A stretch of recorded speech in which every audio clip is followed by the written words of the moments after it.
Welcome to the presentation of a lecture from Gnostic Radio, a free public service from the Gnostic tradition of Samael on Vior. Gnosis is the root wisdom of all the world's great religions.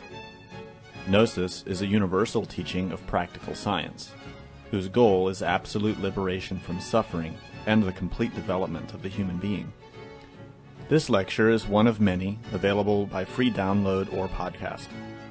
The hundreds of hours of lectures range in topic and complexity in order to address the many needs of humanity. Each Saturday, Gnostic Radio broadcasts live. The live lecture is accompanied by an online chat, allowing listeners to read additional explanations related to the lecture and providing an opportunity to ask questions of the speaker. To learn how to participate or tune into our continuous web broadcast, visit our website for more information at gnosticradio.org. Gnostic Radio is made possible by the financial support of listeners like you. For more information or to make a donation, visit our website at gnosticradio.org. Now, with heartfelt wishes for the end of suffering for all creatures, we begin the lecture. May all beings be happy.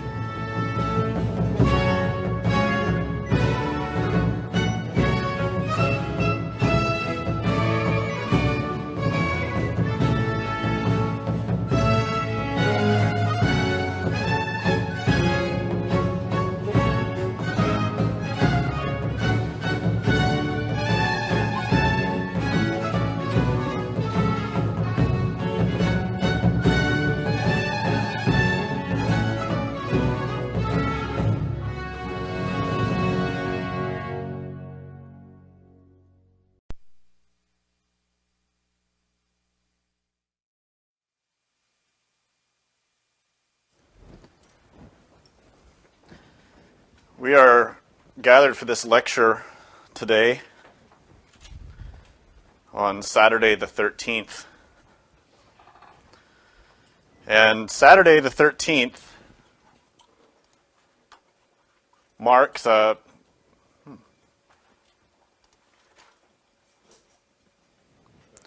We're gathered for this lecture today on Saturday the 13th, which is a special day for students of the Gnostic tradition because of its symbolic significance. The word Saturday comes from the word Saturn, which of course is the name of a Greek god. Saturn is the god of time, the god of endings, the god of death. And in the structure of the esoteric stellar studies of astronomy or astrology, Saturn is the seventh of the seven. He is the god of endings. So where the moon is the first and begins and conceives and originates, Saturn closes, ends, and prepares for the new beginning. And that's why we have this tradition nowadays that is close to forgotten of at the new year, we have the old man time of the old year depicted as an old man with a beard, and we have the young baby who's bringing in the new year. Those symbols come from the esoteric tradition of the moon and Saturn. The moon, which initiates its conception, it's the newness, it's the coming of a new age. And the old man, which represents the passing away of that which was. Saturday is the day of Saturn, the day in which we remember and reflect on the week, on the time that has just passed. Moreover, today is Saturday the 13th. And 13 also has special significance because it is the number or the letter in the Hebrew alphabet, Mem. Mem represents the waters, but it also represents change, death, a great transformation. And this is why we find the letter Mem in very important words throughout the tradition of Kabbalah, such as Malkut, such as Mavet, which means death. So Saturday the 13th, students of Gnosis perform a special exercise in recognition of these symbols, in which at the 13th hour, which is 1 o'clock, the Gnostic student enters into a practice of meditation, lying down in the form of a pentagonal star, a pentagram, with the arms and legs spread like a star, in order to pray and to invoke and to beg the assistance of Melchisedek. This word Melchisedek has central importance in the Jewish and Christian traditions, and should have importance for everyone on this planet. The word Melchisedek appears throughout the Jewish and Christian scriptures, but is a very poorly understood symbol and person. As we've explained in many lectures and throughout the books of Samael and Beor, the prophets and apostles are both real people and symbols of factors or elements or archetypes within us. Melchizedek is no exception. Melchizedek is particularly important because of his true identity, something that has been controversial in religions for thousands of years and is still unresolved because the traditions nowadays have lost the esoteric heart. They no longer know the roots of their own tradition. Those roots are in Melchizedek. If you study Christianity, if you come from a Christian background, you probably have the assumption that the unction, the Eucharist, the sacrifice of bread and wine, was originated by Jesus Christ. But this would be wrong. If you study the Bible, you'll find that the one who originated, who began, who first showed humanity the use of bread and wine is Melchizedek. All the way back in the book of Genesis. Moreover, it says in that passage that Melchizedek was a high priest who blessed Abraham. Now, we know today that Christianity, Judaism, and Islam all consider Abraham or Abraham to be their great patriarch, to be the father of these religions. And yet, he bowed before Melchizedek. He asked for the blessings of Melchizedek. So Abraham was below Melchizedek. This is very significant.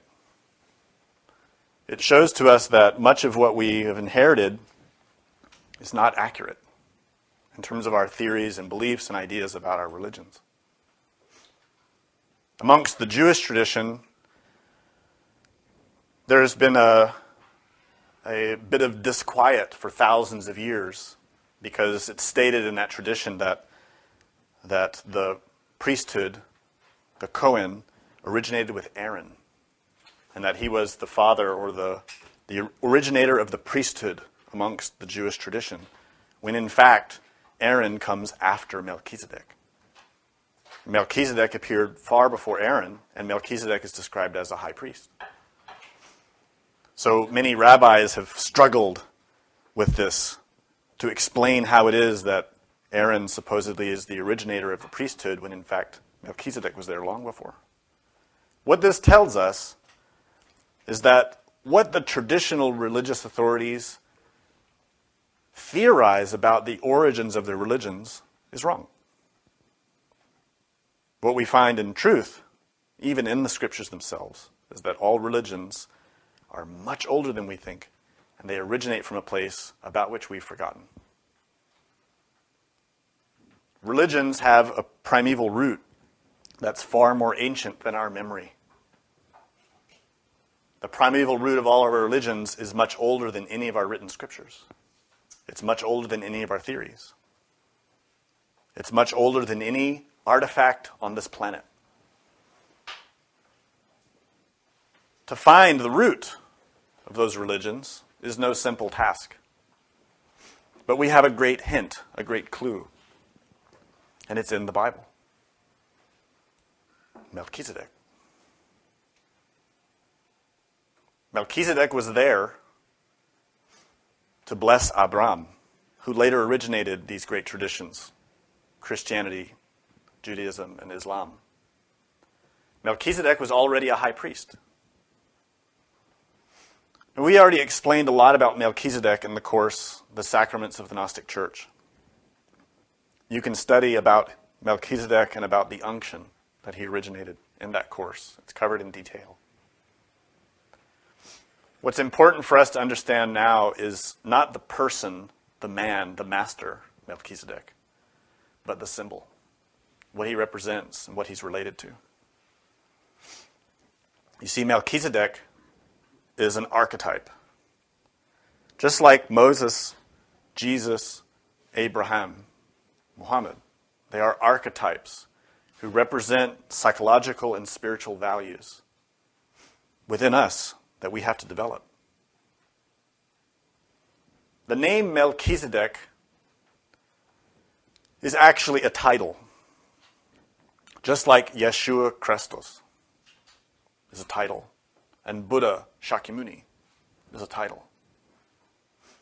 These are not names like personal names.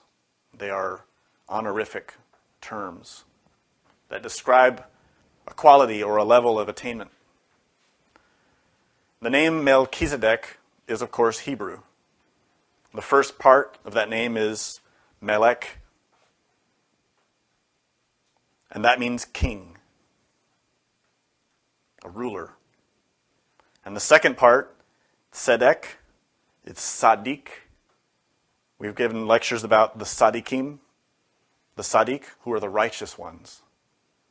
And thus the name Melchizedek means king of righteousness, king of justice, king of the law. Melchizedek represents a great archetype, a spiritual, psychological archetype related with justice, righteousness, the law.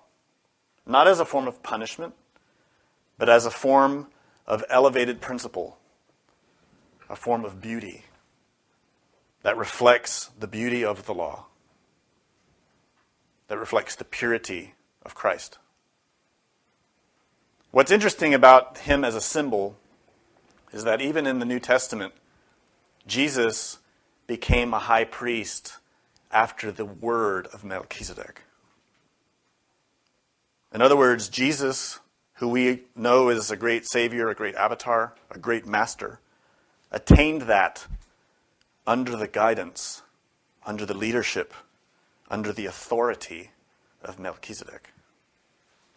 This is a very shocking thing that the modern Christians find scandalous and try to explain away with lots of theories, saying that Melchizedek and Jesus are the same one, etc. But the fact is, Melchizedek is an archetype, a principle, related with Christ, related with the superior aspects of nature, the law itself. In other words, what we can call karma, cause and effect. The basic fundamental principle upon which existence depends. Cause and effect.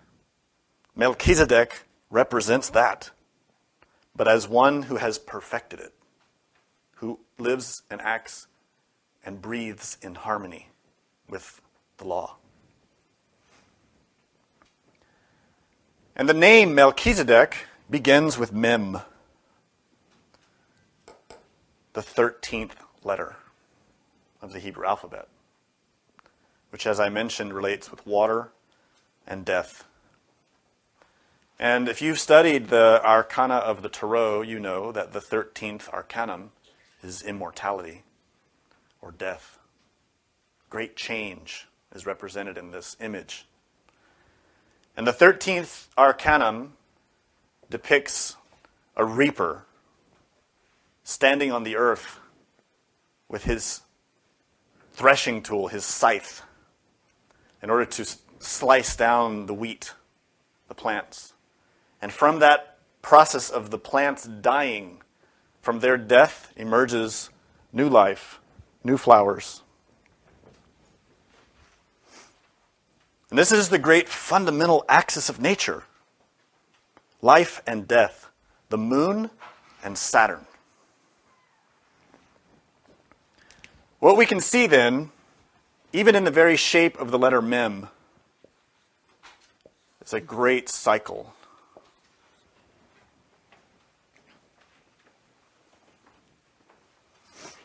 Life and death.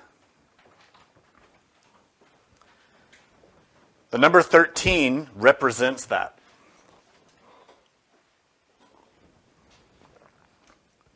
This is normal function of nature. Life and death. This planet is sustained upon this principle of life and death. It is an inescapable law. It is the law throughout all the levels of nature that whatever is born must also die. We don't comprehend that. We do not have cognizance of this fact because we persist in the notion that somehow we can cheat death.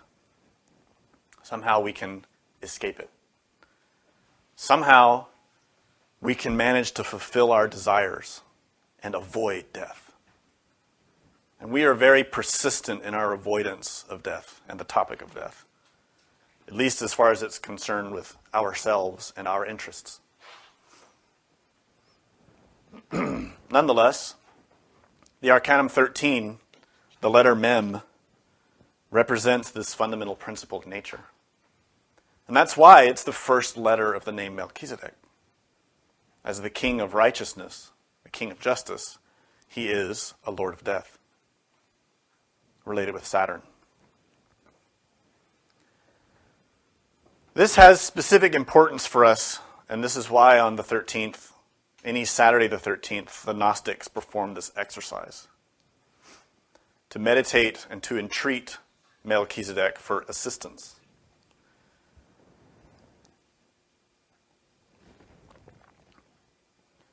And there's a specific reason why we do this exercise. Melchizedek, as I mentioned, is a great master, someone who's very mysterious, but oddly should not be, because as we've described you in other lectures, every great master, very high masters, reach a level called logos, or cosmic creator.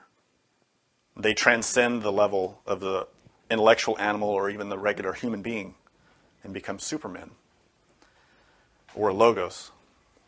What this means is that master, that entity, has become a cosmo creator, has transcended the limitations of a mere humanoid body, and is now capable of originating new levels of physical bodies. Every star, every planet, every solar system is the body of a master. When we look at the heavens, we see the celestial traffic.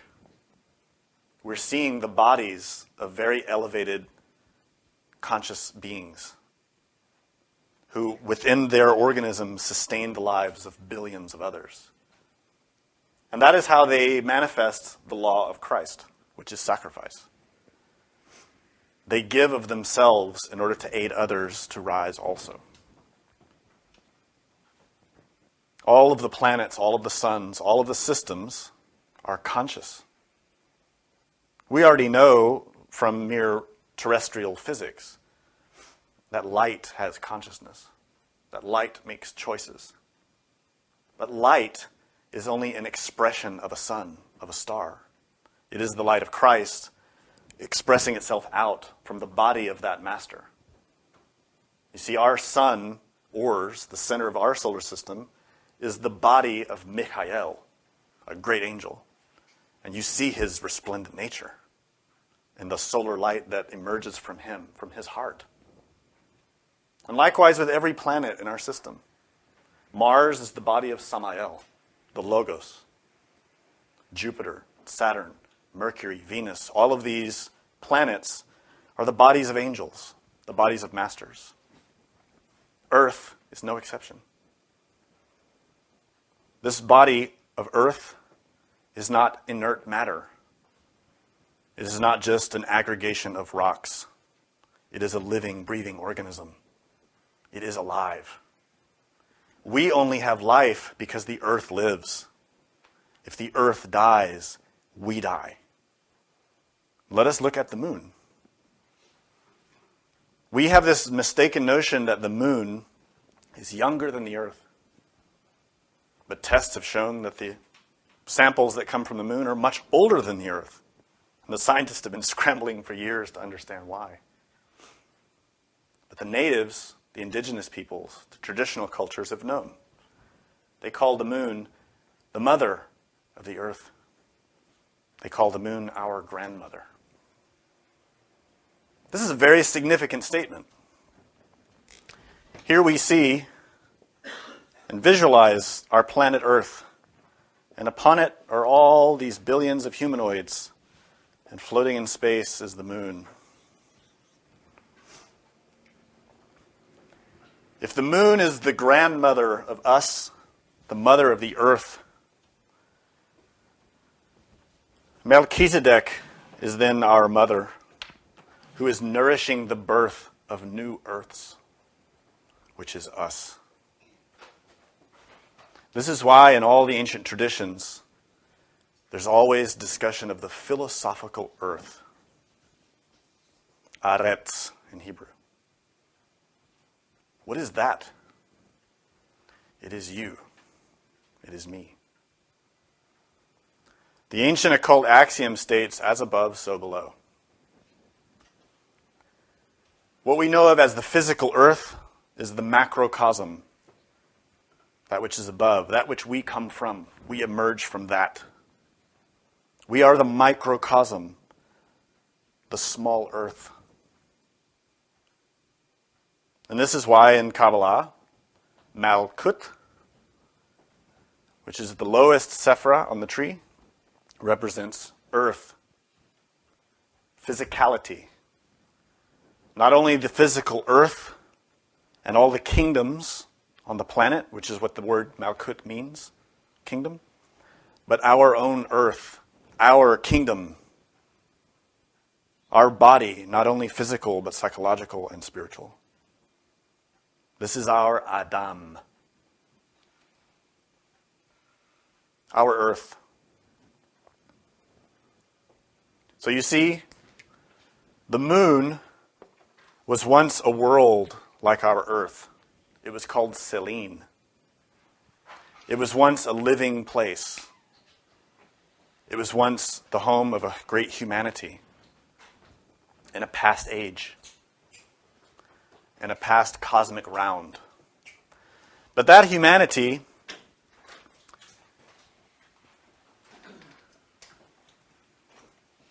unfortunately degenerated. They fell victim to desire. They did not have the capability, the capacity to transform themselves and to rise up. And they died. Their planet died. And that's what we see in our heavens now. A dead world. Lifeless. A corpse. A bone. Have you ever seen a bone?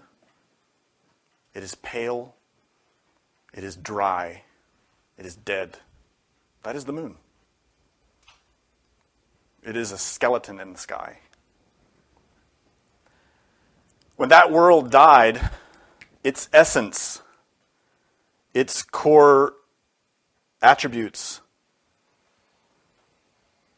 gave rise to a new world, our planet Earth. This, of course, occurred over countless eons, a time span that would be inconceivable to us. But that new Earth, our planet, went also through its many ages, many races, many times of development, many civilizations. We are not the only one. We are one in a long chain. But unfortunately, we also are degenerating like the Selenites did. We also are not conquering desire. We're not able to sacrifice and rise up. Instead, we're sinking into the mud. The evidence is abundant. It is everywhere. What do we see on our planet related with virtue, related with qualities of spirit? We don't see a civilization that is improving, that is rising towards the light. We see a civilization that is trembling, that is shuddering in pain. What we need to observe here is a very intimate relationship between the humanoid creatures on the surface of the world and the world that they inhabit. The macrocosm and the microcosm are intimately related. You see, nature is in us as much as we are in nature. We don't like that. Somehow, inexplicably, we now have come to a stage in our civilization where we want to be divorced from nature. We scarcely touch nature anymore.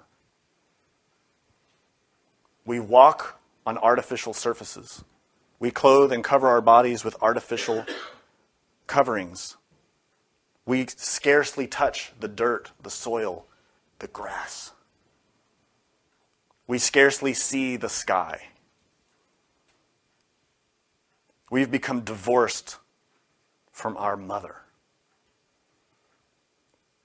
And somehow we think we are separate from nature.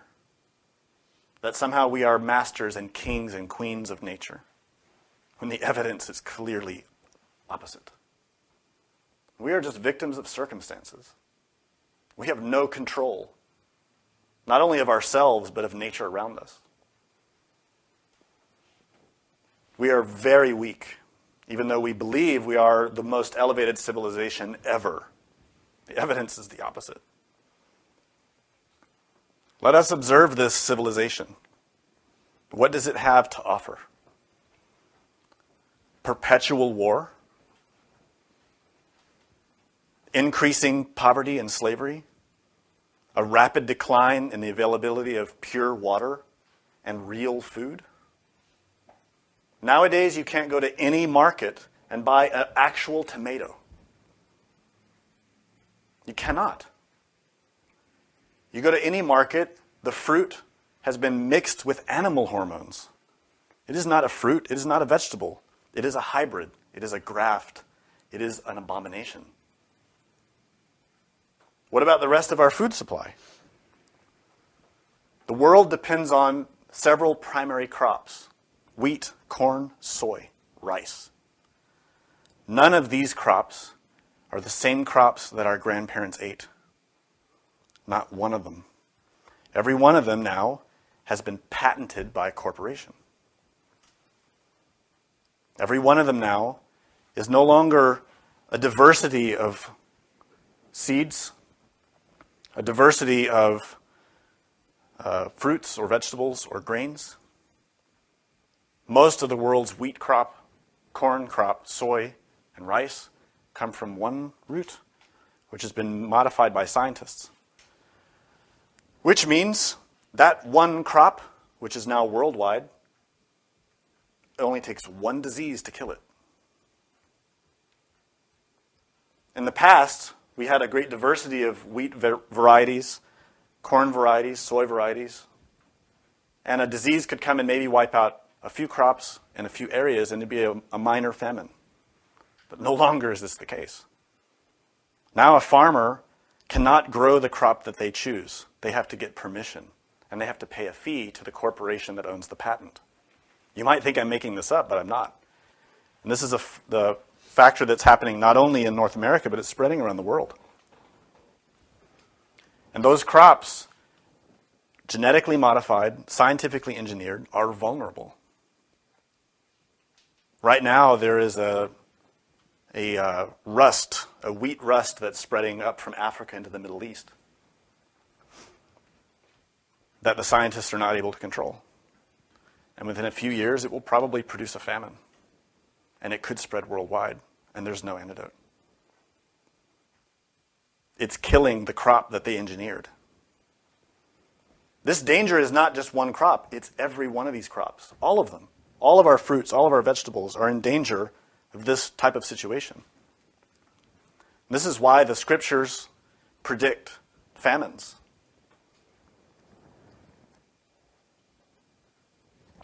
The spread of starvation. What about our water? We can't go to this river and drink that water. We can't find a stream that we can drink from. Almost anywhere.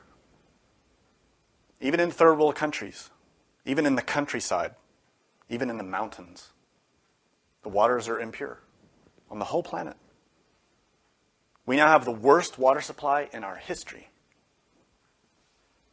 What about our air? It's impure. Everywhere in the world. Air is not isolated to one place. It moves around the planet. And it's carrying with it all kinds of impurities and pollutants and radioactive materials all over the planet. What about inside the earth? What about the earth itself? The soils everywhere are being depleted. Now, in order to grow crops in most places in the world, you have to pump the ground with chemicals. Otherwise, the earth cannot sustain growth. They've been depleted. They've been poisoned. And so these companies now have to pump enormous amounts of chemicals and fertilizers in order to grow anything. Our oceans are dying. The forests are dying. The earth is trembling. All of us are aware in recent days of a surge of earthquakes. And many people are afraid. Many people are dying. If you study the records that the scientists are keeping, you see a major earthquake every couple of days with increasing frequency. We see that in the 1990s, we averaged 50 to 60 major earthquakes a year. And by 2005, 6, 7, 8, and 9, we're over 1,000 a year. I have the data here if anybody wants to see it. It's not made up. Why is this? Let me ask you a question. If you were to see a person covered with disease, sick, dying, shaking with convulsions, what would you think would happen to him? What would you assume is going to happen? You would assume he's going to die. That's what's happening to our planet. Our planet is dying. No one wants to admit it, but the evidence is abundant. And let me read to you something said by Melchisedek himself about his body, this planet Earth. Melchisedek gave this prophecy in Tibet.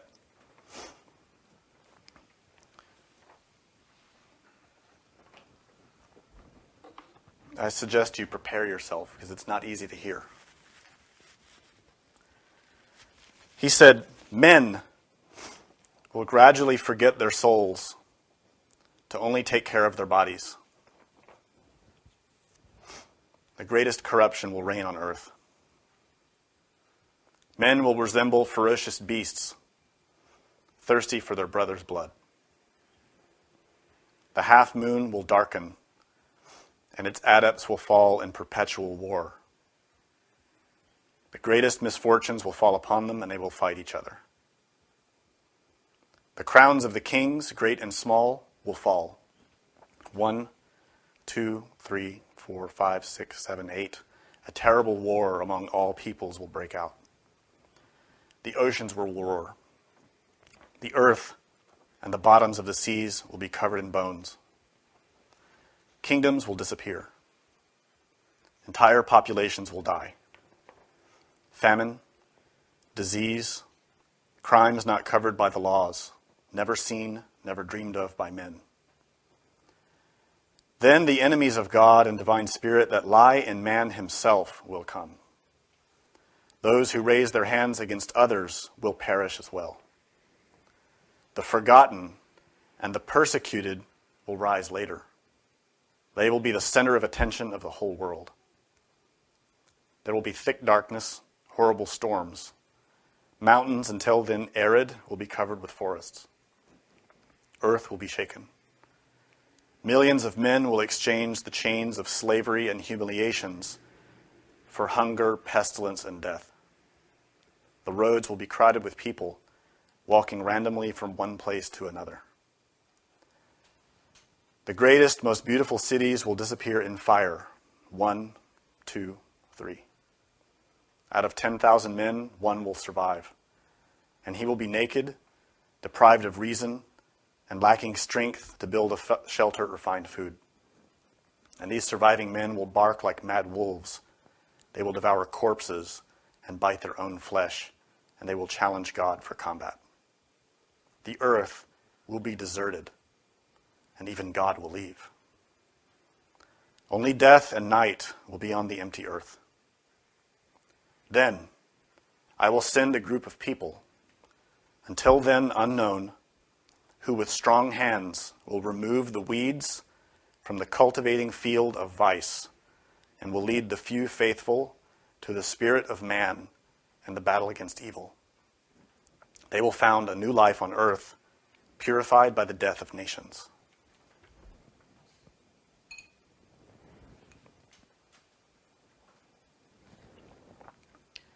This is very grim news, but not new. We've received warnings for thousands of years about a coming change, about a great transformation in nature. Every religion has its prophecies about a death and new birth. The Bible is filled with references to a coming cataclysm brought about by fire. Every religion has stated that that transformation is necessary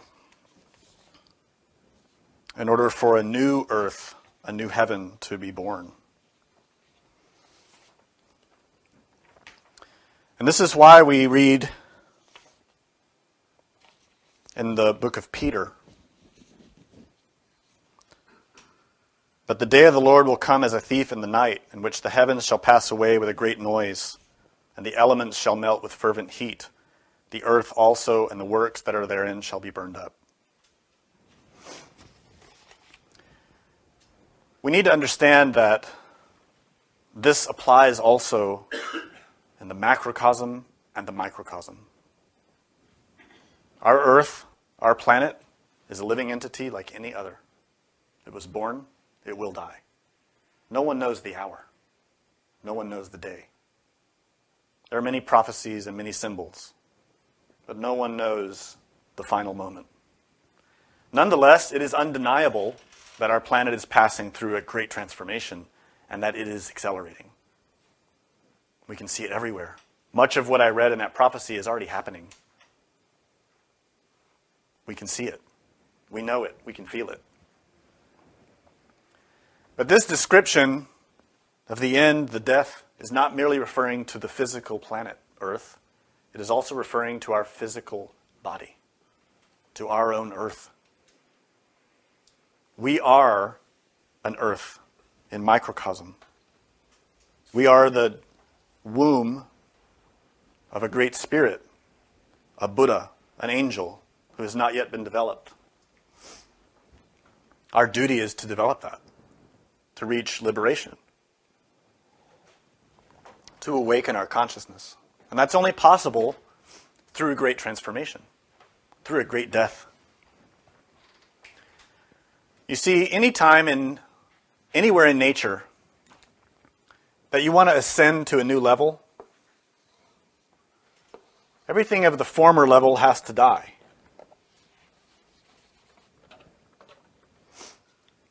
When you became an adult, everything in you of a child had to die.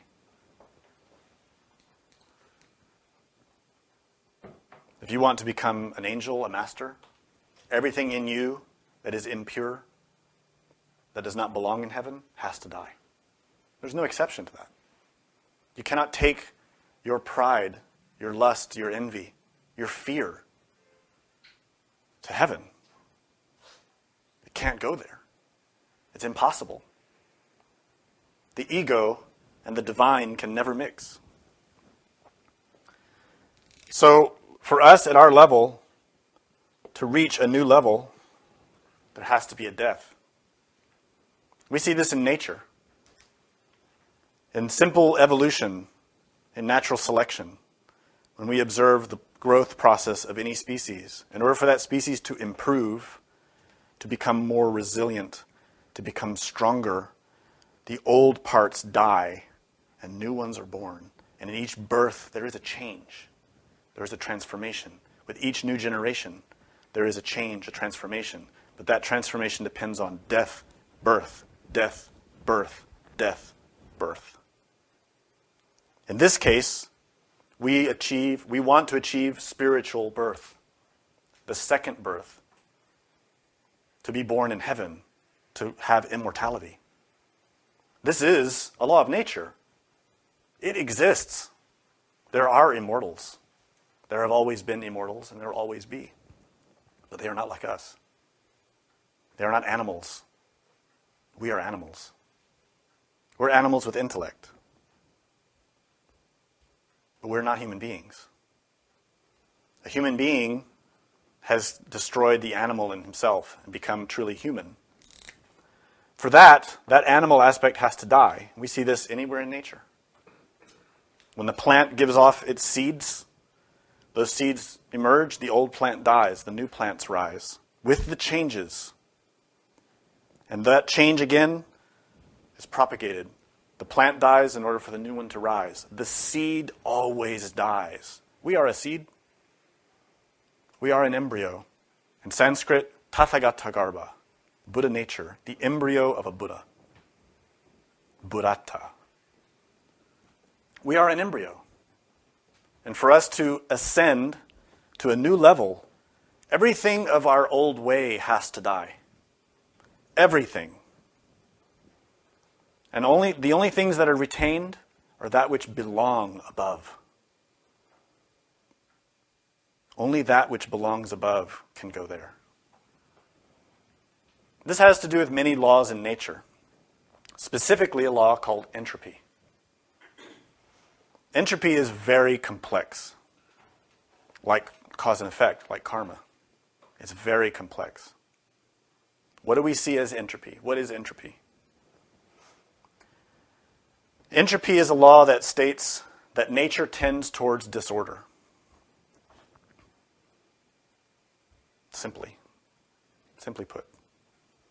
But to understand that is another thing.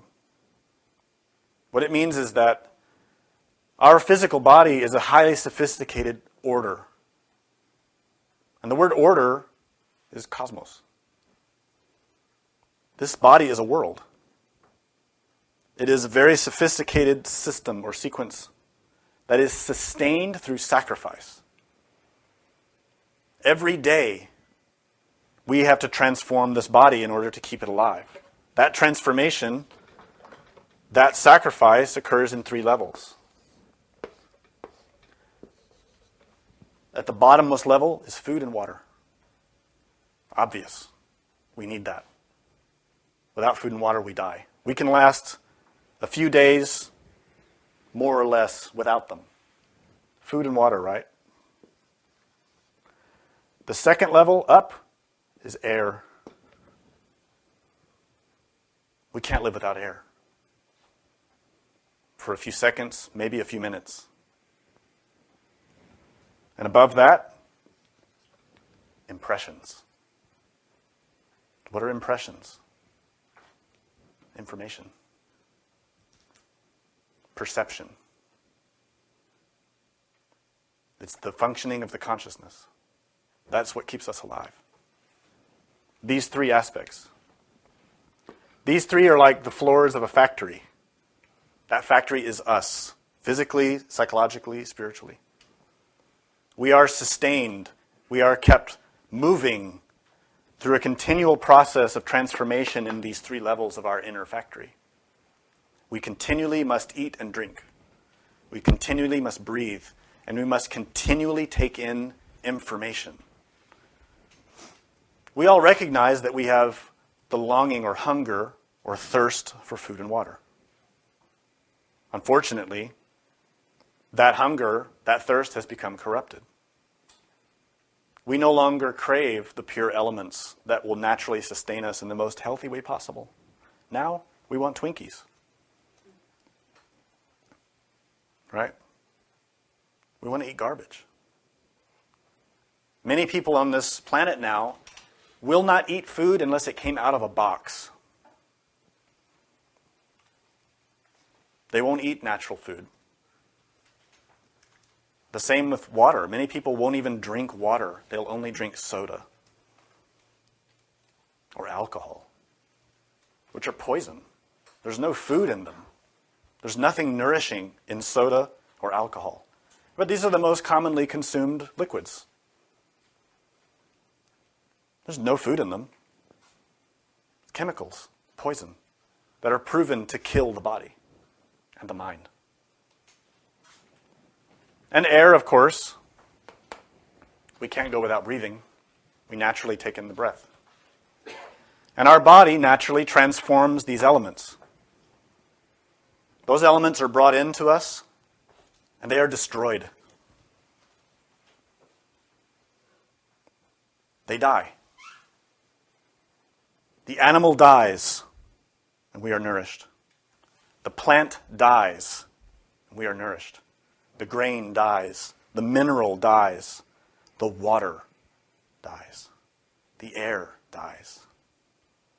All of these processes that happen in the body are transformations of fire. The fire of the body takes those elements, transforms them, reduces them, boils them down, obliterates them, and takes out what is needed and throws away the rest. And this is why the body excretes waste products. The lungs excrete waste gases through our exhalation. What happens on the 3rd level of our temple, of our own earth? We don't realize that impressions are actually our greatest hunger, our greatest need. But haven't you noticed how you become very hungry to read? You become very hungry to watch television, to look at pictures, to listen to conversation, to see a friend, to see nature, to see pornography. That is a hunger. It's psychological and spiritual. But unfortunately, just the same as our other forms of nourishment, our hunger for impressions has also become corrupted. Some of us, hopefully, still have the longing to be nourished by impressions of the divine. And this is why we study spirituality. Our consciousness, our buddhata, still has the hunger to be nourished by God, to be nourished with pure food, what in the Bible is called lachem, bread from heaven, manna, which incidentally is that Eucharist that Melchisedek gave to us. Some of us still have that, but most people do not. Most people on this planet, what they want for their nourishment through impressions, to nourish their soul and psyche, is violence. They want to watch the latest Hollywood movies. They want to watch all the crime shows and see all the dead bodies and the blood and the ways to kill. They want to play violent video games. They want to watch violent sports. They want to play violent sports. They want pornography. They want lust, greed, envy, gluttony, fear. Most of what we take in through impressions is negative, and we hunger for that. We go on the internet to study conspiracy theories, to fill ourselves with fear, to feel that, because we love the feeling. We love the sensations that are negative. To feel afraid, to feel proud, to feel vengeful, to feel angry, to feel resentful, to feel lust. This is how corrupted our mind has become. Unfortunately, there is no instinctive, automatic process to transform all that information that comes in through impressions. And thus, we have psychological constipation. This is why when we sit to meditate, when we try to see into our mind, it is a complete disaster. We cannot sit still. We cannot relax. We cannot have a moment without thoughts. Because our mind is overstuffed with garbage. Imagine if you lived in your house. How old are you now? 30, 40? And you never took out the trash, ever. What would your house be like? You wouldn't be able to move. Your mind is like that. When you look into your mind, you cannot move. There's no freedom. There's no peace. There's only the stench of attachments, the stench of desires, of grasping at things that are not real. Grasping at desires. That is what our minds have become. Poisoned with all of these elements that we have sought and desire and accumulated in our minds and hold on to as if they are precious, when really they are garbage. What should be happening is that as a consciousness, active, awake, aware, observant, we take in impressions, we destroy them. We extract from them what is necessary for the consciousness to grow, and we throw away the rest.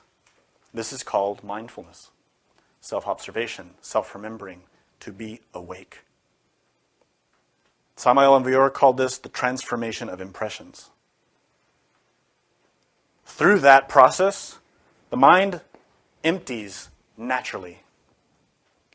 Not through force. It's natural. Those impressions come in, they leave no trace. Only wisdom. Only comprehension, only understanding. The mind then becomes what it should be, its natural state, which is perfectly serene, happy, joyful, and capable of reflecting the entire universe. You see, we are in nature, but nature is in us. The mind that we have, in Greek terms, or in Hebrew terms, is called heaven.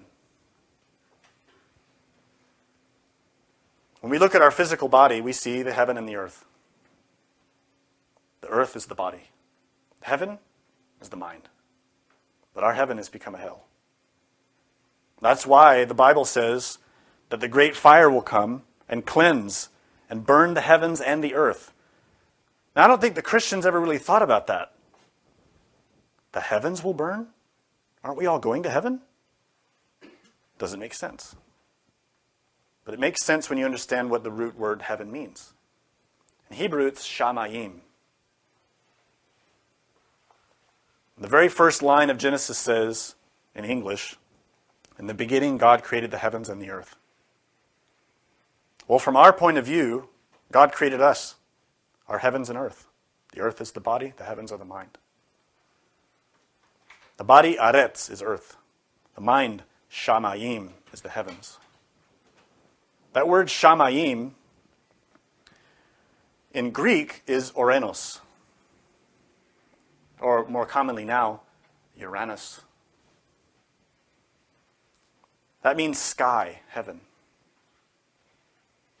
And when you study the Greek cosmology or theogony, the genesis of the Greeks, you find that it's actually the same as the Judeo-Christian. Because it states, in whichever version you read, whether from Hesiod or Aristophanes, I won't read the whole thing, it's quite long, that basically the same process occurs. From the emptiness, from the sky, from the night, from the darkness, emerged the earth, Gaia. And Gaia, from herself, produced heaven, ouranos. And they were husband and wife. Adam and Eve. Two aspects of ourselves. What's stated there in both Genesis and the Greek mysteries, and through all the different cosmologies that we can study, is that from within our earth, heaven is created. In other words, the Buddhata, our inner Buddha, emerges from us. On another level, Christ is born in the manger. The Savior. The manger is our mind. So you see these levels, how the purity rises from the impurity. The lotus rises in the impure waters. In other words, hope is not lost. When this earth dies, a new earth will come. It explains in the book of Revelation what will happen. Now remember, we're not talking only about the physical earth, we're talking about our earth. This is the very end of the book of Revelation, the apocalypse. And I saw a new heaven and a new earth. For the first heaven and the first earth were passed away, and there was no more sea. And I, John, saw the holy city, New Jerusalem, coming down from God out of heaven, prepared as a bride adorned for her husband. And I heard a great voice out of heaven saying, Behold, the tabernacle of God is with men, and he will dwell with them, and they shall be his people, and God himself shall be with them and be their God. And God shall wipe away all tears from their eyes, and there shall be no more death, neither sorrow nor crying, neither shall there be any more pain, for the former things are passed away. And he that sat upon the throne said, Behold, I make all things new. And he said unto me, Write, for these words are true and faithful. And he said unto me, It is done. I am Alpha and Omega, the beginning and the end. I will give unto him that is athirst of the fountain of the water of life freely. He that overcometh shall inherit all things, and I will be his God, and he shall be my son.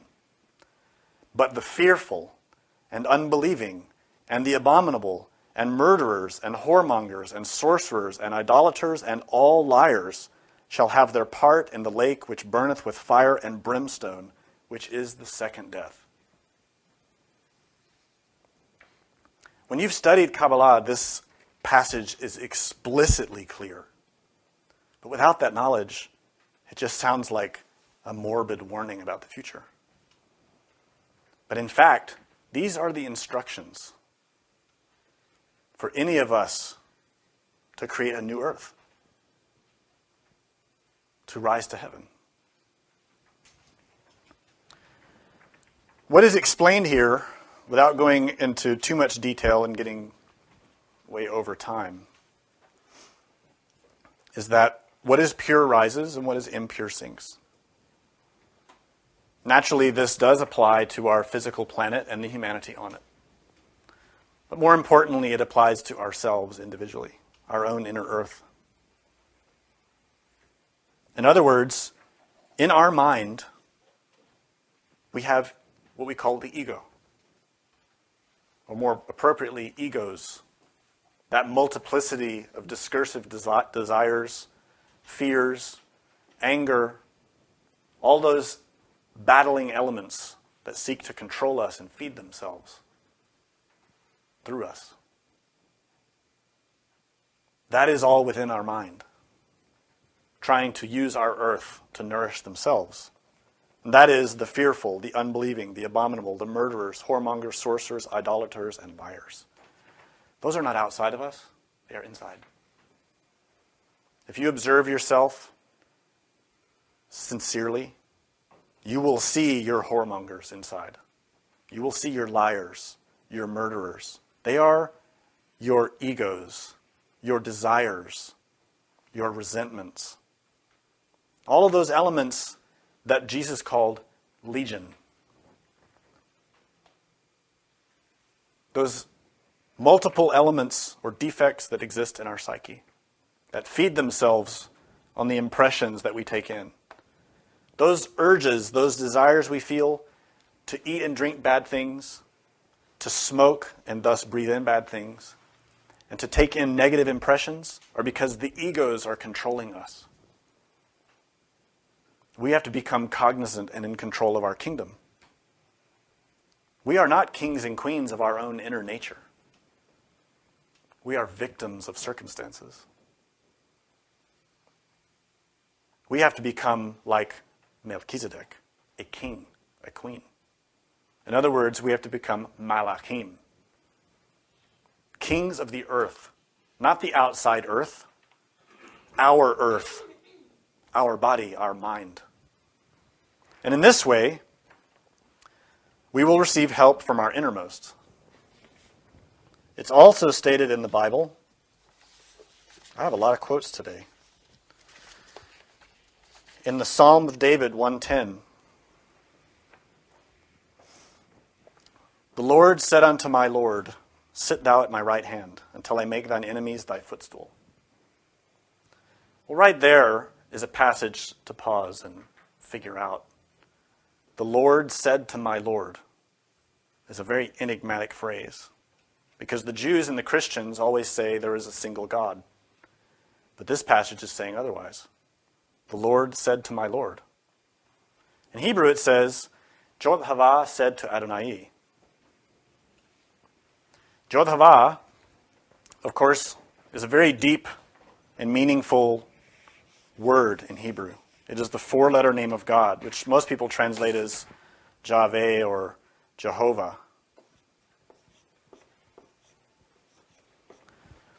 Jod He Vav He. This is the first appearance of the word Lord. The second is Adonai, which means Lord. And it says, sit thou at my right hand until I make thine enemies thy footstool. This is the English. At the right hand, in the tree of life, is the right column. The column of mercy, of tob, or goodness. And the center of gravity of this column is in chesed. Chesed is the center, the core, the axis of our monad. In other words, our inner spirit, our Father, our personal Father. That element, our inner spirit, is an extension of His being. Jod Hava. In other words, above we see Osiris Ra, the union of Osiris and Isis, and that is God, Father, Mother. Their son is Horus, which in Hebrew is Chesed. This is a trinity, a second trinity. So this is how we see the universal Father saying to the individual Father, sit at my right hand, which is Chesed. And in that, He will make the enemies His footstool. Who are the enemies of God? Our egos. The unbelievers, the heathen, our egos. The enemies of our inner God. And what is the footstool? Malkuth. Malkut, if you extend the tree of life over your body, Malkut relates with your feet. So this phrase is hiding a great transformation of how the divine in us will aid our spirit to purify his body, which is us. And it continues. Jodhava shall send the rod of thy strength out of Zion. Rule thou in the midst of thine enemies. In other words, our inner father, our inner spirit, our Atman, must rule amidst his enemies, which is the ego. Right now he doesn't. Who's in charge of our house, our temple, our kingdom? God is not. God is not the one who lets us indulge in our desires and to be afflicted with fear and gluttony and laziness. That is not God. That is Satan, our ego. And it continues, thy people shall be willing in the day of thy power, and the beauties of holiness from the womb of the morning. Thou hast the dew of thy youth. The Lord hath sworn and will not repent. Thou art a priest forever after the word of Melchisedek. The Lord at thy right hand shall strike through kings in the day of his wrath. He shall judge among the heathen and shall fill the places with dead bodies. He shall wound the heads over many earths. He shall drink of the brook in the way, therefore shall he lift up the head. That psalm is pure Kabbalah. And we could never explain it in a single lecture. There's too much. But the phrase is essentially saying, or this psalm is essentially saying, that if we remember God, if we align ourselves with our inner divine spirit, he will help us. Not only that, but his inner being will help us. Our inner father, our Chesed, Atman, will sit on his throne, Chesed, which is related with our pineal gland, the throne in heaven, with our self-remembrance, with cognizance, with self-awareness, by listening to our conscience, which is how he talks to us. Through that, he also receives the help from Jahava,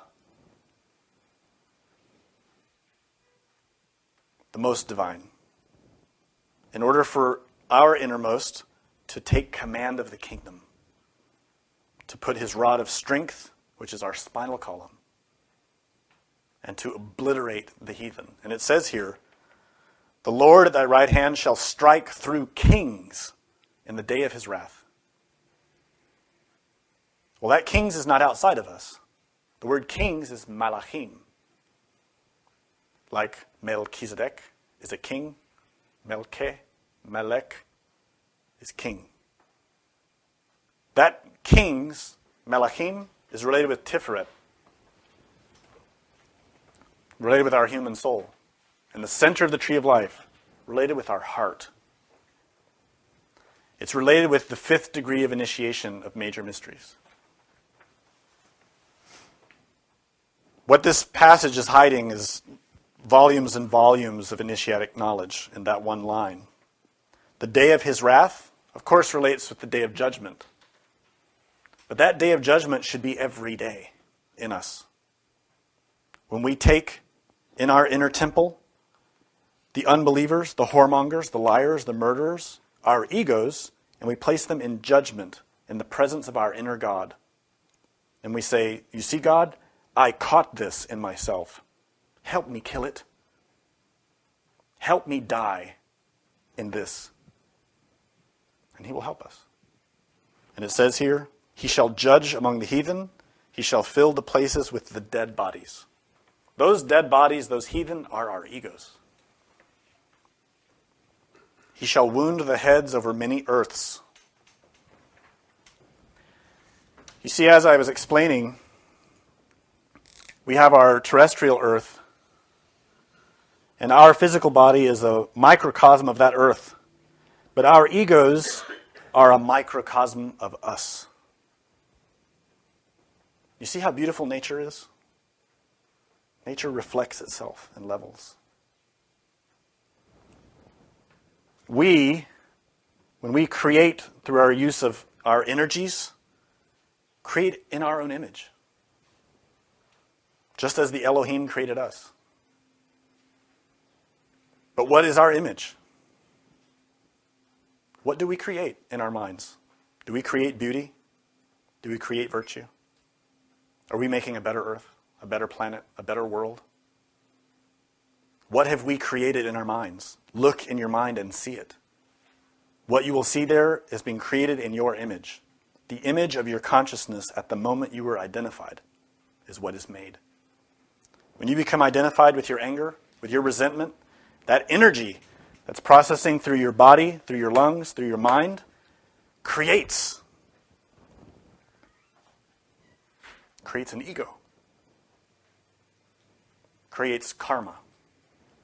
That element has 3 brains, just like you do.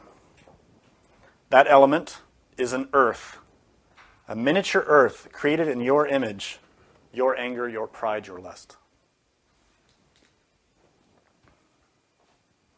All those elements have to die.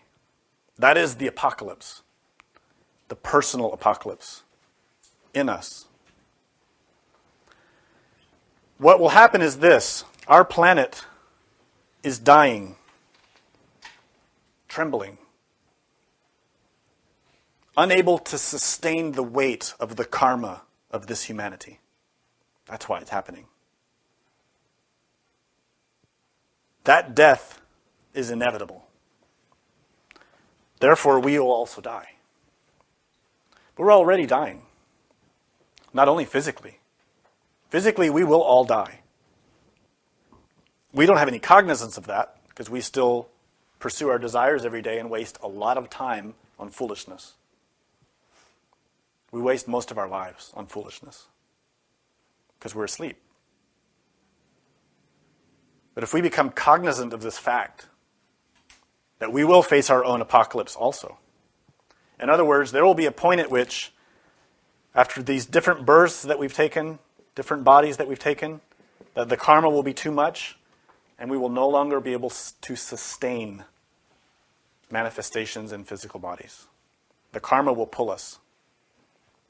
You see, this whole process of transformation that I described, of food and water, air and impressions, also happens in the earth. That transformation happens on the surface of the planet through the processes of nature. But it also happens underneath the planet in the processes of hell. Hell is real. We carry hell in our minds. And when there's a certain critical mass that's reached, related with entropy, there's a doorway through which we pass. We enter into devolution, to be purged by nature. This is part of nature. It's natural. When a body becomes diseased, the body fights the disease. The body becomes feverish and sends all of its elements to kill the infection. We are the infection on this planet. The planet is trying to kill the infection. The planet is shaking because the infection is killing it. That's how Melchisedek could make his prophecy. He is the planet. So, we have a choice to make. We can continue as we are, mechanically receiving impressions, food, air, water, and mechanically transforming them in accordance with our desires and creating more cause and effect, more harmful consequences for ourselves and nature. And nature will allow us to do it. And in the end, nature will take us and purify us of all of that. This is called the second death. This is a process through which the consciousness, those elements, are taken out of the physical realm and put into the inferior worlds, which in Kabbalah are called Klipoth or Gehenon, the Avicii, the infernal worlds, hell. For that consciousness to be purified. In other words, to be burned. The same way that our stomach burns food and sends the impurities into the colon. And the colon, through great pressure and heat and forces, purifies everything. You see, the earth has a colon too. It is hell. We are entering into it as a humanity because we are so filthy. Nature cannot get anything good out of us anymore. We're not making the sacrifice to rise up to a new level. We are just creating garbage. Not only are we filling ourselves psychologically and physically with garbage, we are filling the planet with garbage. Things that nature cannot digest, like plastic, like radioactivity, like the impure oceans, pollution. So nature is going to purify itself. So if we take advantage of this knowledge, we can avoid the second death by performing it in ourselves. So that day of wrath of the Lord is something we should be performing daily in our meditation. To purify our minds, to watch ourselves all day and all night. And when we find impurities, to seat it on the chair of the accused and to understand it so that we won't repeat the mistake. This is a process called psychological or mystical death. It's represented by John the Baptist in the Bible, represented by Jesus, represented by Moses, by every initiate. We don't enter heaven just by believing. We enter heaven by being purged. But there's a difference. When nature purifies itself through the second death, the consciousness emerges out of that process purified, but not having grown. The consciousness, the soul, doesn't gain anything from that, but pain. It ends where it began, with nothing. Just thousands of years of experiences, but no understanding, no comprehension, no wisdom. On the other hand, if we perform that cleansing consciously, we acquire the wisdom of all the mistakes that we've made. We understand, we learn what is right, what is appropriate, what is wrong, what is inappropriate. We comprehend compassion, love. We understand what anger truly is and its devastating effects. We understand why lust is wrong and harmful. We understand why envy destroys. And from that, we naturally, spontaneously become good people. In other words, we become a master, a king, a Buddha, an angel. That is what an angel is. An angel is a human being who's become clean. And there are many levels of angels through every level of the tree of life. These are hierarchies of beings. When you look into the heavens, you are seeing their bodies. Not their soul, not their consciousness. They can take bodies like us. But all those planets, all those galaxies, all those suns and solar systems, all those worlds are all those who have done what we have not done. The universe is not empty of life, it is life. And we are not the pinnacle of civilization. We are a backwater world filled with vice.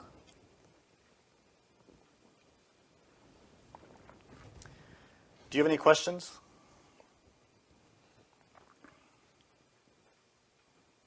You mentioned that we're in nature and nature's in us. Now we're in the city, and the city's in us. Can you talk more about how... Absolutely. Everything that is outside of us is a reflection of what we are inside. In the book Revolutionary Psychology, Samael stated that our exterior circumstances reflect our interior. And we make the mistake of thinking, if I can change my exterior life, I'll be happy. But we don't realize that everything that's happening around us is because of what we are inside. The city around us was made by us. God didn't make it. And we see, if we look in our cities, they are not ideal places to live. In fact, they're quite corrupt. They are like sores or wounds on the earth. If you look at Earth as a scientist from a distance and you see this beautiful planet, how radiant and lovely it is, but then you go in close and look at a city, it's horrible. It's like a boil or a bleeding wound on the earth from which is oozing pollution and garbage. Nothing good is coming out of it. Let me tell you a little secret too. Other planets don't have cities. We do. Let me explain a little bit about that, because it's something I didn't touch today because it's a big topic. It was just more about entropy. It's very hard to put into words, but if you understand what I was saying about transformation, that to rise, for us to sustain the body and become healthy, we have to eat good food, and that food has to die. If it's bad food, it will kill us. We know that. If you eat cardboard, you will die. But if you eat fruits and vegetables and things that are good for you, your body will nourish and grow and get healthy, like especially as a child. If you eat all garbage when you're a kid, you're going to be sick your whole life and weak. If you eat really good food, your body will grow in a very healthy way. The same is true spiritually, and the same is true on the planet. Entropy means nature tends towards disorder unless superior forces act and raise that system up. So it means that if you take a vessel of boiling water and a vessel of cold water, and you combine them, just mix them up, they will equalize each other, right? They will average out into nothingness. They won't have any distinction, no order amongst them. They will just flatten out. The same is true if you take salt and flour. If you take salt and flour and mix them, and you just shake that a little bit, they will mix up. They won't separate themselves naturally. They will mix and become equalized. That's what happens with a desert. That's what happened with the moon. All of those elements were being mixed. All the psychological and energetic and spiritual elements were being mixed, but without superior forces applied. So everything became equalized. Everything died.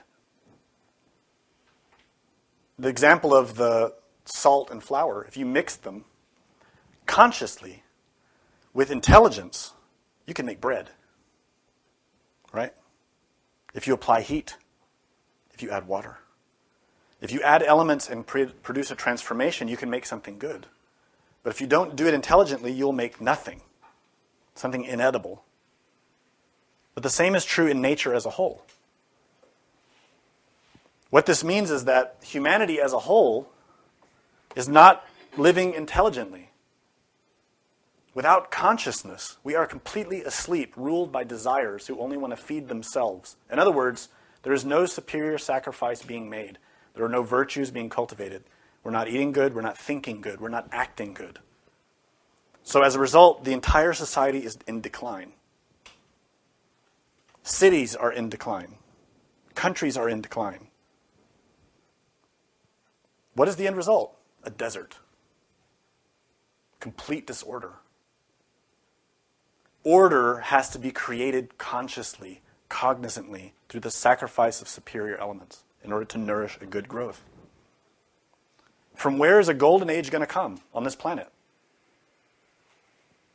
Who on this planet is living with humility, with chastity, with compassion, with peace? We're not. Not as individuals or as countries. You cannot create peace with nuclear bombs. You cannot create peace by waging war. You cannot create wealth through theft and through lying to people and misleading them the way all our big companies do. You cannot create equanimity and health through garbage. Let's be sincere and investigate not only our society but our mind, because that's where everything comes from, us. This society exists because of how we are as a mind, as individuals.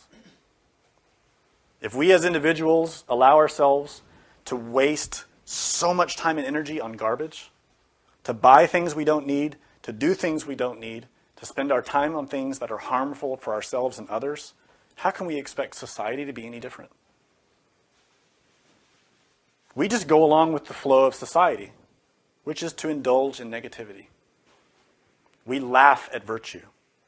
When someone is honest, we mock them. Right? When someone is sincere, when someone does a good thing, we laugh. And when they're sarcastic and cruel, we like it. If you don't believe me, watch TV, watch your coworkers. Look at it. You'll see it. Just below the surface. We indulge in negativity. And when anything positive happens, we feel guilt and we don't want to be associated with it. Because our friends are all celebrating negativity and we want to be accepted. We want to be a part of our community. The end result is entropy, disorder. The cities that we live in are not getting easier to live in, they're getting more complicated. Year after year after year. That's because the order that sustains health and peace is in decline. It is order that produces a civilization, not disorder. It's harder to travel. It's harder to live. It's harder to make a living. It's harder to eat. And this is not just in one place. It's on the entire planet. You can't escape it. And it's getting worse. So let's throw out all these foolish, utopian lies about a golden age that will come out of nowhere. It won't come. We have to create it. But it's going to come through death. Firstly, through our own psychological death. Melchisedek pointed out something that Revelation points out and that all the scriptures point out. There will be a new earth. There will be a new age, a new race, a golden age. But it will not come out of this filthy humanity. You can't take your lust there. You can't take your computer, your car. You can't take the internet. I'm sorry. I know you love it. There will be no internet in the golden age. It'll be a totally different civilization on a totally different level. And the only way to gain entrance into it is to have your ego dying. Over the next few hundred years, this earth will pass through a tremendous revolution. Samael Aun Weor gave many lectures and wrote many books explaining all of the aspects of this. It's very complicated. It's the planet. It's nature. It's very complicated. There are a lot of things that are happening and that will happen. And they're not pleasant. Nonetheless, the divine is very wise and compassionate. And those who deserve it, who earn it, will be sustained. We can earn that place. We can earn the right to go onwards to help humanity, to help reduce suffering, and to help bring in a better age for humanity. But we have to earn that. It is not given for free. It is given when you deserve it, when you're purifying yourself. When God in you says, yes, you, my child, are doing it. Then you can earn that. Any other questions? How can we make a serious commitment to the Gnostic teachings and get help from our being to keep that commitment? How can we make a commitment to get help from the Gnostic teachings and our being? The best way to get help is to work on yourself every day. That's it. And that work is not exterior. It is interior. It is psychological. It is spiritual. It is, quite simply, to learn the three factors that produce a revolution. The first one is death. Psychological death. To be constantly watching your mind, your actions. To learn about your three brains, to learn about your psychology in detail. Not by reading books, not by listening to opinions, but by watching yourself. By every time you feel like you see yourself, to to get out of that self and look at it. It's a constant revision of what you think, what you feel, what you see. The minute you think, oh, now I get it, don't make that mistake. The self is a very rich, profound volume. It is deep. Anytime you think you see something, you're only seeing one piece, and the mind has many levels. This is why we have to meditate. You can't see it all with your physical eyes. Physically. You have to meditate. And secondly, we have to learn birth, which is how to create the soul, how to nourish the consciousness. And that is to do this transformation consciously in all three levels of our inner factory. It is to take all the elements that we can that are good and useful and nourishing in order to sustain our soul. To stop eating garbage, not only physically but psychologically. We know there are things that we do we should not do, so stop. There's no more time. We don't have lifetimes anymore. Humanity moves in waves, like every other creature in nature.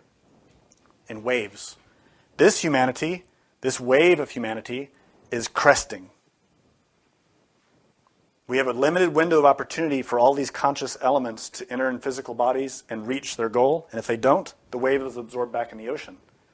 Our wave is being absorbed. We're out of time. Don't assume you're going to have another body. You probably won't. I know in my case, I do not. That's why I'm so zealous. I know from my own personal experience, out of my body, this is it. If I don't do it now, I'm going into the second death. No, there's no way for me to negotiate that anymore. So I can tell you from my own experience, this is just absolutely true. And I know it. Some people have asked me, how come you're so zealous like a preacher? That's why. Because I know. Don't assume you have time. You don't. You don't even know how long you've got in this body. Right? Does anyone here know when they're going to die? I don't. So make the best use of every day. Die in yourself. Work on your ego. Be born in yourself. Cultivate good behaviors. Cultivate your inner spirit. Feed your consciousness with good things. Study the scriptures. Study yourself. Study nature. Nature is a great teacher. And third, sacrifice. Help other people. Don't live your whole life just feeding your desires. All the great masters don't do anything for themselves. They do everything for others. This is what we have to learn. This is what creates a golden age. When we serve sincerely and honestly to give to others, this is the greatest joy. It isn't just a stale hallmark phrase that giving is better than receiving. It is a fact. Giving is better. We're focused on receiving. We always want to get and get and get. Everything we do, we're always thinking, what am I going to get out of it? That's ego. Learn to become conscious. What can I give? What can I do? How can I contribute? That is what the Spirit in us wants.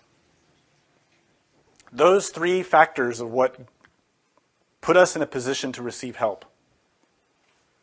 Not only from our inner God, but from other masters, from other angels, from other beings who are here to help us. We are not alone here. I know the news in this lecture and the prophecies are very painful to hear. I feel that pain. When I read about the coming cataclysms and I watch the news and I see the earthquakes and tsunamis and I see the starvation and poverty and all the suffering on this planet, it hurts. But remember, we're not alone. Remember your Divine Mother. Remember your inner being. Continually. They will help you. And you can get help from the Gnostic Church, which is not in a physical place. It is also inside. To appeal for help to the Gnostic Church doesn't require you belong to one school or another or follow one teacher or another. It is to earn it in yourself, spiritually and psychologically. You can be completely alone out in the forest or the desert and enter the Gnostic Church. You don't have to come here.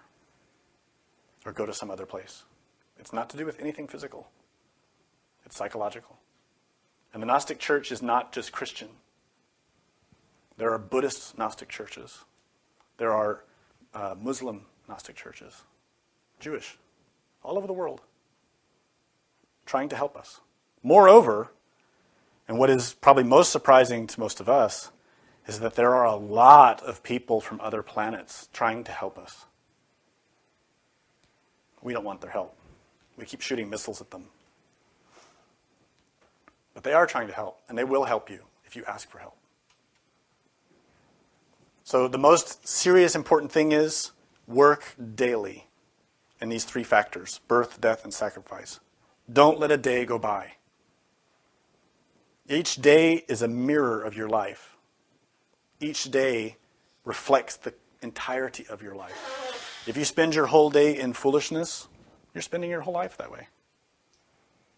Do what you can to spend some time every day working on yourself, and gradually work to increase that, and you will get a lot of benefit. Another question back there?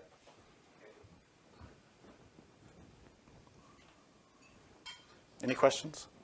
Yes? Where do you read about the practice for Saturday the 13th? As far as I know, it's not written. We're going to do it. Yeah, students here will do that practice today, the practice of Melchisedek. It's quite simple. On the 13th hour of the 13th, on any Saturday the 13th, at the 13th hour, lie down in the shape of a star with your arms and legs out, close your eyes, and pray to Melchisedek and meditate. Simply that. You can add and take from that what you will. That's the basic idea of the practice. The idea is to call upon the help of Melchisedek to learn about yourself. Don't call upon Melchisedek and ask him to help you get a new car, right? Or to get a new house, because people do that. That's not the point of the practice. The point of the practice is to get help from Melchisedek to learn about your own earth and to learn about your relationship with his earth, this planet, and to change. Is there a question here? The way I'm kind of working in my mind, there is going to be an apocalypse, and how you're explaining it, does that mean if we're successful with all this work, that the apocalypse will happen psychologically, and if we fail, then it will happen physically? The apocalypse, Because it's going to happen either way. it will happen. Is it going to happen successfully? Will it just happen in our earth, where we kill our egos? Or, Right. and then if we fail... It's a good question.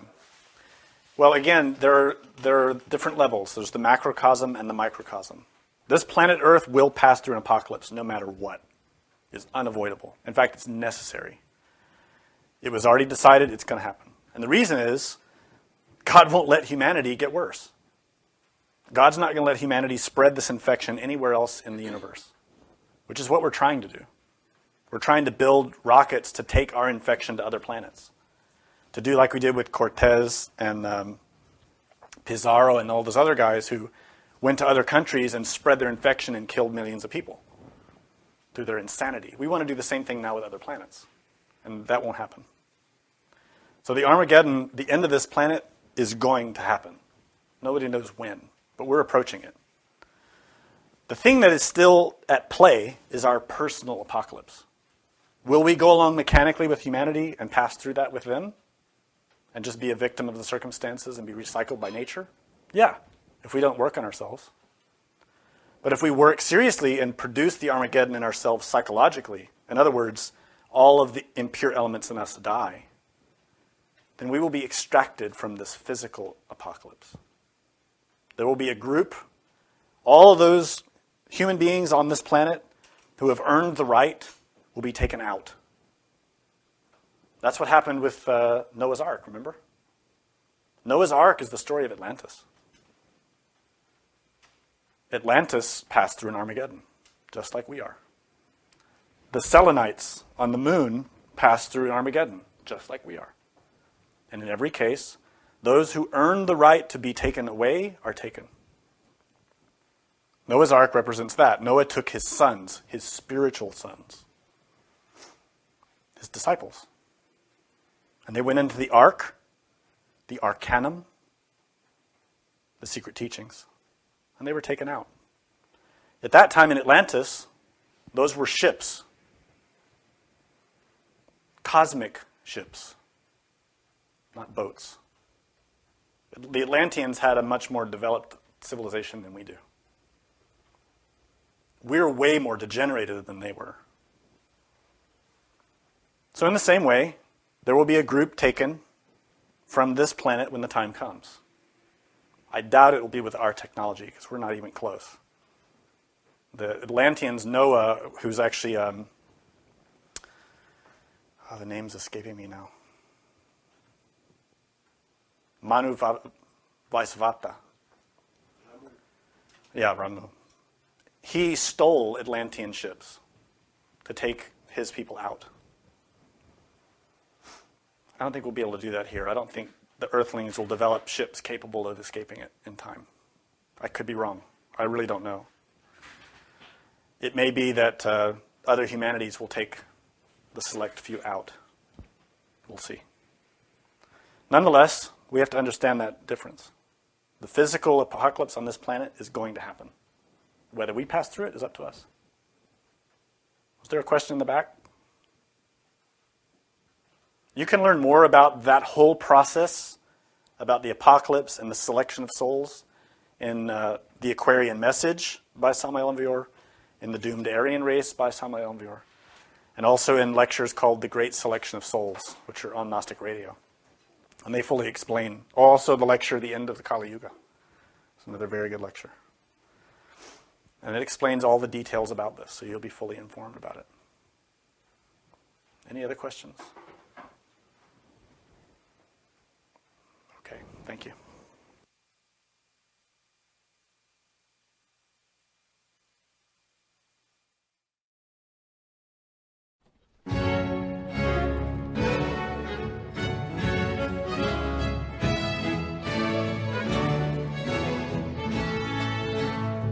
The presentation of this lecture was made possible by donations from listeners like you.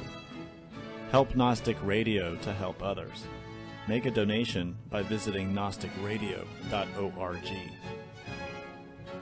For questions and deeper understanding of this lecture, we invite you to explore the wide variety of resources available on our websites. Thank you for your support. May all beings be happy.